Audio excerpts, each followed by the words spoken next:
সে লালসাময় একটা জীবন, লোভ, মরিচিকা, মায়াজাল।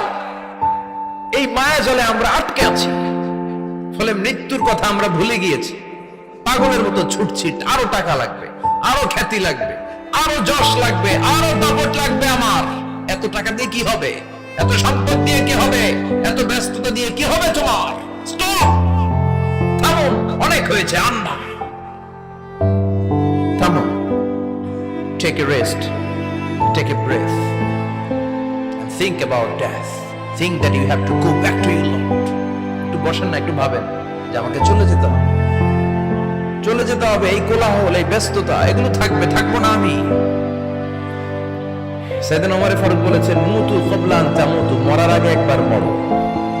হাসিবু ক্বাবলা আন তুহাসাবু আলাইকুম, তোমার হিসাব নেওয়ার আগে তুমি একবার নিজের হিসাবটা করো না। কাগজ বের করে একটু লিখো না, কি কি ভালো কাজ করছিলা, যেগুলো দিয়ে নাজাতের ওসিলা হতে পারে। 1 2 3, আর কি কি আকাম কুকাম করছো দেখো না, লিখে দেখো তোমার অবস্থাটা কি। মরার আগে একবার মরো। মরার আগে খাটের মধ্যে শুয়ে শটান করে চোখ বন্ধ করে একবার মরার ভান করে দেখেন কেমন লাগে। চোখটা বন্ধ করেন আর ভাবেন আপনি নাই, কি কি হতে পারে ভাবেন।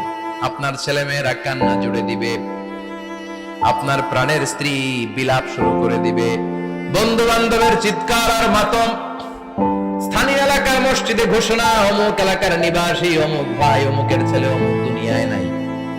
সব আত্মীয়রা চলে আসবে, ফেসবুকে স্ট্যাটাস দেয়া হবে, সবাই সবাইকে জানাবে বিকাল 4টায় অমুক হাই স্কুল ময়দানে আপনার জানাজা। ছুটে আসবে, সবাই ছুটে আসবে আপনাকে শেষ বিদায় দিতে, গুড বাই জানানোর জন্য, আল ওয়াদা, বিদায় জানাতে আসবে সবাই।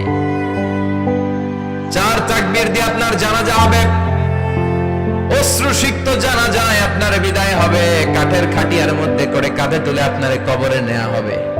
আগে থেকে খুঁড়ে রাখা কবরটার মধ্যে আপনার বিছিয়ে দেয়া হবে। বাঁশের কচি দিয়ে তার উপরে মাটির চাপা দিয়ে সব চলে যাবে। ভাবেন না একবার চোখ বন্ধ করে, this is the circle of life, this is the nature of life. এটা সবার হবে, আমার হবে, আপনার হবে। এত মায়া, এত ভালোবাসা কই যাবে? কেউ থাকবে না, সবাই আপনার অন্ধকার কবরে রেখে দিয়ে চলে আসবে। উপরে বাঁশের কঞ্চি, তার উপরে মাটির চাপা, অন্ধকার আর অন্ধকার। এই অন্ধকার যেন শেষ হতে চায় না, শুধুই অন্ধকার, ঠিক কিনা? এজন্য আমাদের চলে যেতে হবে। দাদা গেল, চাচা গেল, মামা গেল, আমাদেরকেও যেতে হবে, জোরে কোন ঠিক কিনা? একদিন মাটির ভেতরে হবে ঘরে মন আমার, কেন বন্ধ দালান ঘর, প্রাণ পাখি উড়ে যাবে পিঞ্জর ছেড়ে।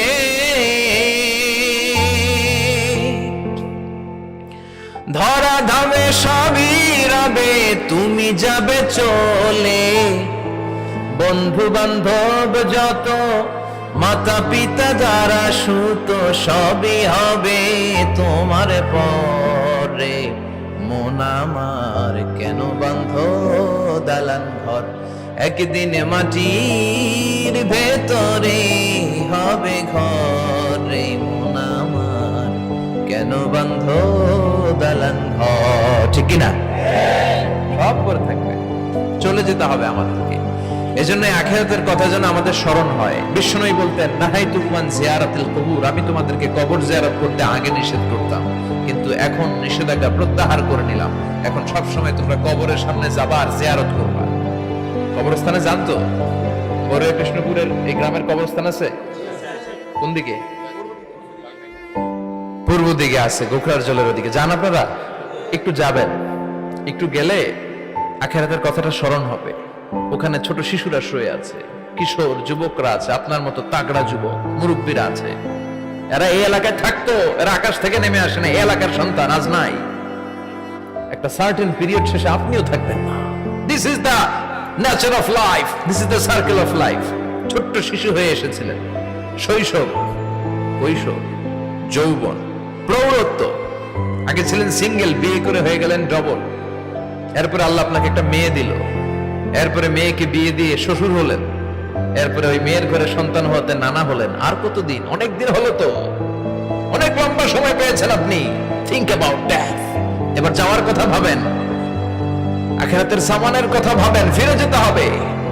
কি শক্তিশালী যুবক, বার্ধক্য চলে আসলে লাঠি ছাড়া চলতে পারে না।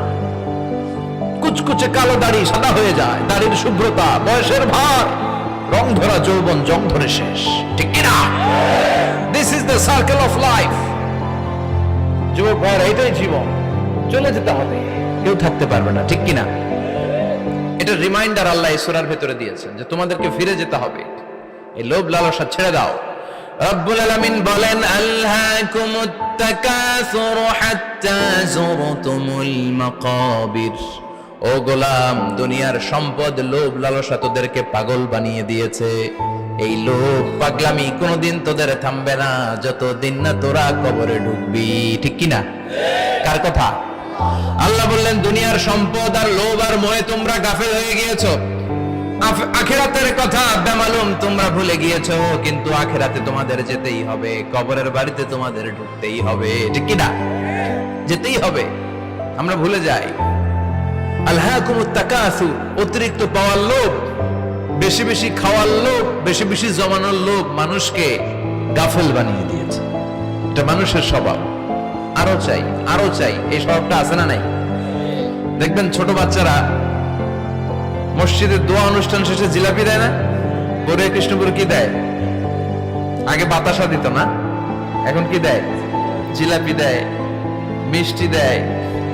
তো মসজিদের 2-3 গেট থেকে যদি দেয়, ছোট বাচ্চারা দেখবেন এদিক দিয়ে কয়েকটা নিয়ে আবার ওই গেটে লাইন ধরে। ওর হাত হলো ছোট হাত, ওর হাত ভর্তি জিলাপি, আর নেওয়ার জায়গা নেই, এরপর আরেক জায়গায় লাইন ধরছে, আরো লাগবে আরো লাগবে, এই আরো আরো আরো চাই। এই স্বভাবটাই মানুষকে কুড়ে কুড়ে শেষ করে দিয়েছে। এত লাগবে কেন তোমার? চাহিদার কোনো শেষ নাই, unlimited demand of human being. যার আছে বেশি তার চাই বেশি, যার সাইকেল আছে তার হুন্ডা চাই, হুন্ডা আছে তো প্রাইভেট কার চাই, প্রাইভেট কার আছে তো প্লেন চাই, প্লেন আছে তো হেলিকপ্টার চাই, হেলিকপ্টার আছে তো ওইটা চাই, ওইটা আছে তো সেটা চাই, ঠিক কিনা? এলাকার মেম্বার যে হয়েছে চেয়ারম্যান হতে চায়, আছে না নাই?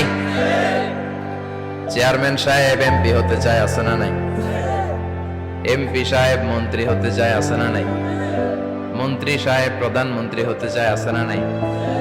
কিন্তু এই দেশে সুযোগ নাই। কথা কর, এই দেশে প্রধানমন্ত্রী সিলেক্টেড, 2-3 জনের বাইরে কেউ প্রধানমন্ত্রী হতে পারবি না, ঠিক কিনা? আমার এই জীবনে তো আমি 2-3 জনই দেখলাম। বেগম খালেদা জিয়া, মাননীয় প্রধানমন্ত্রী শেখ হাসিনার ছোট্টবেলা দেখেছি এরশাদকে, আমরা তখন ছোট। তো মানুষের চাহিদার কোনো শেষ নাই, যার আছে বেশি তার চাই বেশি।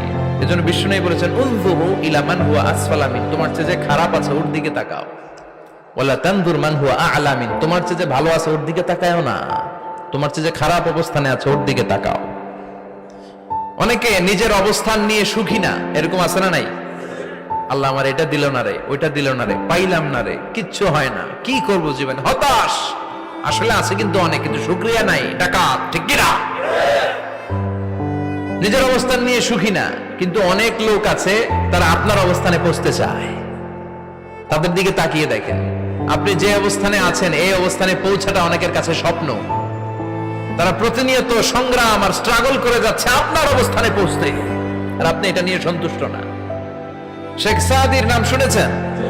বালাগাল উলা কাশাফাত দুজা, এই কবিতাটার রচয়িতা ইরানের বিখ্যাত এক কবি। উনি একবার আর্থিক সমস্যার মধ্যে দিয়ে সময় কাটাচ্ছেন, টাকা নাই, পয়সা নাই, পায়ে দেওয়ার মতো জুতা নাই। উনি খুব দুঃখ পেলেন, হায় রে, আমি ইরানের এত বড় কবি, আমার পায়ে দেওয়ার মতো জুতা নাই। দুঃখ ভরা মন নিয়ে রাস্তায় হাঁটতে বেরোলেন। হাঁটতে হাঁটতে হঠাৎ দেখলেন একটা লোক শুয়ে শুয়ে কাঁদছে, ওই লোকটার 2টা পাই নাই, পাই নাই। উনি সেজদায় পড়ে গেলেন, আল্লাহর কাছে ক্ষমা চাইলেন, আল্লাহ অনেক দিয়েছ, শুকর আলহামদুলিল্লাহ। এজন্য যেই পরিস্থিতিতেই থাকি না কেন আমরা কি পড়বো? জোরে বলেন, কি পড়বো? এজন্য কানাতু মিনাল ইসলাম, অল্পে তুষ্ট থাকার নাম হলো ইসলাম। সম্পদ লাগবে কিন্তু সম্পদের পাহাড় লাগবে না, ঠিক কিনা? অল্প খান, অল্প পড়েন, অল্প জমান, অল্পের ভেতরে বরকত ঢুকাইয়া দিছে কে? দেখবেন যাদের সম্পদ অল্প তারা সুখী বেশি। জরিপে এটা দেখা গিয়েছে, অনেক সার্ভেতে এটা এসেছে, যারা সম্পদশালী এরা দুঃখী বেশি। এদের দুঃখ বেশি, টেনশন বেশি, খুব স্বাভাবিক। টাকা যার বেশি, রোগ তার বেশি। টাকা যার বেশি, টেনশন তার বেশি। টাকা যার বেশি, ঘরে শান্তি তার কম। আছে না নাই? ঘরের ভিতরে অশান্তি, ছেলে কথা শোনে না, ছেলে টানে গাঞ্জা, মেয়ে করে পরকিয়া। আছে না নাই? স্ত্রী কথা শুনে না, ভালোবাসা নাই, ঘরটা জাহান্নামের টুকরা। রোগ বালাই, এক একটা হসপিটাল বিল পরিশোধ করতে মাসে 5 লাখ 10 লাখ। আছে না নাই? কিছু খেতে পারে না, ডাক্তার একেবারে ডায়েট মেনু বেঁধে দিয়েছে। Diet, very diet menu. এটা এটা এটা এটা কিছুই খাবেন না, শুধু গরু খাবেন না, খাসি খাবেন না, চিংড়ি খাবেন না, খালি ঘাস খাবেন। ইচ্ছে মতো ঘাস খাবেন, মানে ঘাস জাতীয় যত আইটেম আছে সব খাবেন। শাক খাবেন, সবজি খাবেন, সালাদ খাবেন। গরু, চিংড়ি, মুরগি, গোশত, ইলিশ কিছু খেতে পারে না। তাহলে রোগ বেশি, খাওয়ার মজা নাই, ঘরে সাংসারিক শান্তি নাই, খালি ব্যারাম আর ব্যারাম। ঠিক কিনা? কিন্তু সম্পদের পাহাড় ঘটেছে। আর অল্প যারা খায়, অল্প পড়ে, রিক্সাওয়ালা, কুলিওয়ালা, অল্প বেতনের চাকরি, কিন্তু হক হালালি মেনে চলে, দেখবেন শান্তি আছে অনেক। হ্যাঁ, বাসা ভাড়া দেয়, ফ্যামিলি চালায়, বাচ্চাদের স্কুল বিল, এরপরও মাস শেষে 1-2 হাজার টাকা হাতে থেকে যায়। আর ওর প্রতি মাসে 10 কোটি টাকা ইনকাম, তারপরও ব্যাংকের ঋণ আছে না নাই? সুখ কারে বলে? কিভাবে আপনি সুখকে ডিফাইন করবেন? সুখ তো টাকায় কিনা যায় না। শান্তি টাকা দিয়ে হয় না, শান্তি দেওয়ার মালিক কে? শান্তি আছে অল্প খেয়ে শুকর করার মধ্যে, শান্তি আছে আলহামদুলিল্লাহর মধ্যে। চিল্লায় বলেন ঠিক কিনা? এজন্য অল্প খাবো, অল্প পড়বো, অল্প জামাবো, অল্পের ভেতরে বরকত দিয়েছে কে? দেখেন, ধনী ভাইরা খেতে পারে না, কিন্তু রিক্সাওয়ালার কি সমস্যা হয়? রিক্সাওয়ালারা সব খেতে পারে। কুলিওয়ালা, দিন মজুর, এরা একেবারে স্লিম, সুঠাম দেহি, মেদহীন পেট, পেটে কোনো মেদ নাই, ভুড়ি নাই। আর কোটিপতিদের মেদ আছে না নাই? এত বড় বড় পেট। ঠিক কিনা? আমাদেরও পেট আছে, তবে হালাল পেট। এটা হারাম টাকা দিয়ে এই ভুড়ি বানাই নাই আমরা। ছেলে বলেন ঠিক কিনা? রিক্সাওয়ালা, কুলিওয়ালা নিজেও নামাজ পড়ে, বউও নামাজ পড়ে, বাচ্চাটাও নামাজ পড়ে, রিক্সা চালায় আর